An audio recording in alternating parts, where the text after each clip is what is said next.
जय सीताराम। हाय सांग माने welcome to my mini blog.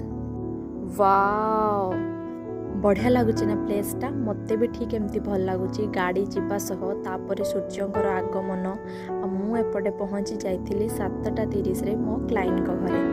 एपटे मते से चाहा धरे देते आ मो चाहा पीवा सह एपटे झुंटी भी काटी। एपटे प्रायतः मत 1.5 घंटा लगी जाइला झुंटी को कंप्लीट करने को। चलतु देखो मुझे काटी। एपटे जेहेतु फर्ची रे डिजाइन अच्छी से भाविली एपटे सीसा पकईदे भल लगे से एमती किसी डिजाइन सीसा पकईदी तापर एमती किसी डिजाइन कर देती। एपटे वेलकम लिखी मु गोटे लेडीज क्लब ही आसी जोड़ा कि ट्रेडिशनल बेंगली ट्रेडिशनल रे किसी सज हबार थिला आउ एमती तले झुंटी पकेबार थिला मते झुंटी पे डकईथिले। तापर मु एपटे टिके भल तांकर बिहेवियर थिला एपटे मते टिके नास्ता देथिले कदली देथिले आ कोन पुहा देथिले। तापर मोर पार्लर रे मो क्लाइंट थिले जोड़ा कि मते जिबार थिला पुणी मु पळे आसली मो पार्लर को एपटे आ से भी टिके एजेड थिले जेहेतु सेति तांको पूरा एकदम लाइट मेकअप दबार थिला।